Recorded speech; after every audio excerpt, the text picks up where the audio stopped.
diskonto atau premium, dan kerugian kredit ekspektasian atau ECL diakui sebagai laba rugi. Kemudian yang kedua ada nilai wajar melalui penghasilan komprehensif lain, yaitu FVOCI. Digunakan dia model bisnisnya adalah menahan dan menjual aset. Aset diukur pada nilai wajar yang di neraca.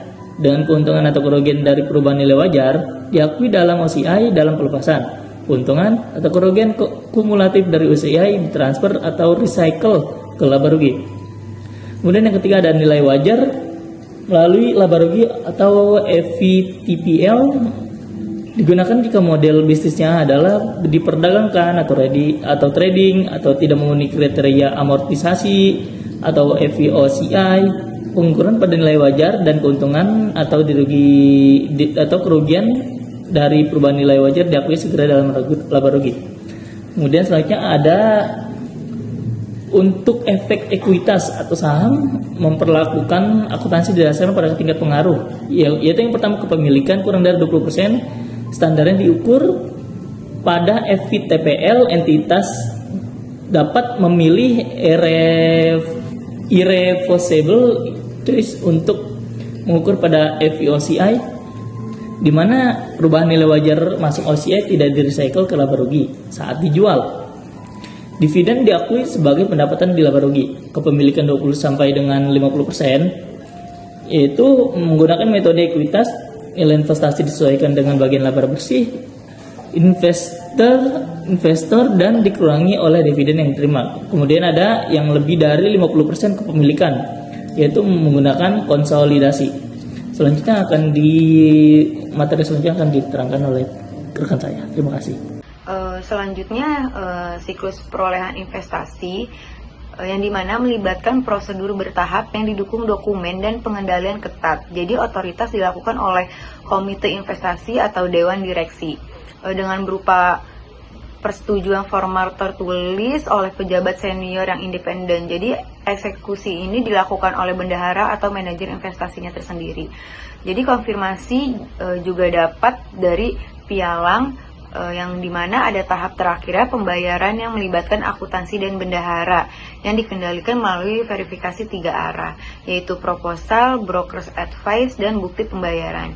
Jadi dalam hal perlakuan akuntansi ini, biaya perolehan investasi mencakup harga beli ditambah biaya transaksi, kecuali untuk FVTPL ini jika klasifikasinya adalah FVTPL ini biaya transaksi harus dibebankan sebagai beban segera ke laba rugi. Namun jika klasifikasinya FVOCI atau amortized cost ini, biaya transaksi ditambah ke nilai investasi di kapitalisasinya. Nah, selanjutnya di sini ada siklus pembayaran dan pelepasan investasi yang dimana harus diawali dengan otoritas pelepasan dari komite investasi. Tahap pelaksanaan penjualan dan konfirmasi penjualan menghasilkan brokers advice eksternal yang merinci hasil bersih ini juga tahap pencatatan akuntansinya melibatkan penghitungan ulang keuntungan atau kerugian dan penyesuaian OCI-nya ini. Jadi keuntungan atau kerugian dihitung dari selisih hasil penjualan bersih dengan nilai tercatat investasinya tersendiri. Jadi perlakuan pelepasan berdasarkan ini ada kategorinya, yaitu keuntungan atau kerugian penjualan cenderung minimal karena nilai tercatat sudah sama dengan nilai wajar. Selanjutnya ada efek utang yang dimana proses ini paling kompleks melibatkan 2 langkah, yaitu menghapus nilai tercatat dan transfer OCI ini di mana jumlah kumulatifnya ini wajar yang sebelumnya di OCI-nya ini harus ditransfer ke laba rugi. Selanjutnya ada efek ekuitas yang dimana keuntungan atau kerugian kumulatif dari OCI ini tidak ditransfer ke laba rugi saat dilepas, melainkan dipindahkan ke saldo laba. Sebelumnya perkenalkan, nama saya Alfiansyah. Saya akan melanjutkan materi selanjutnya, yaitu pengendalian internal dalam siklus investasi. Pengendalian internal dirancang untuk menjamin validitas, kelengkapan, dan akurasi investasi.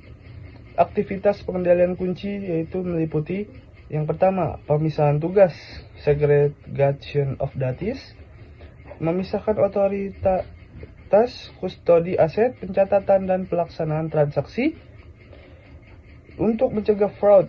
Lalu, penggunaan kustodian independen, menghilangkan resiko pencurian aset oleh karyawan internal. Selanjutnya yang ketiga yaitu rekonsiliasi independen, yaitu bulanan saldo buku besar dengan laporan kustodian independen. Selanjutnya, pengendalian internal dalam siklus investasi, yaitu menggunakan sumber harga pasar independen dan prosedur formal untuk menghitung ECL untuk amortized cost. Ancaman risiko utama dan mitigasinya yaitu risiko pembelian atau penjualan tanpa otoritas dimitigasi dengan persetujuan tertulis dari dua pejabat senior independen risiko pencurian, surat berharga dimitigasi, dan juga dengan penggunaan kustodian independen, risiko salah penilaian ditimigasi dengan verifikasi harga pasar dari sumber independen. Lalu, sekian kesimpulan yang akan saya jelaskan, yaitu siklus ini berpusat pada kepatuhan terhadap PSAK 71 yang mengatur klasifikasi investasi, amortized cost, VOC, dan VTPL. Berdasarkan model bisnis entitas VOC, untuk utang wajib merecycle keuntungan atau kerugian OC, kelaba rugi saat pelepasan, sementara VOC efek ekuitas dilarang merecycle.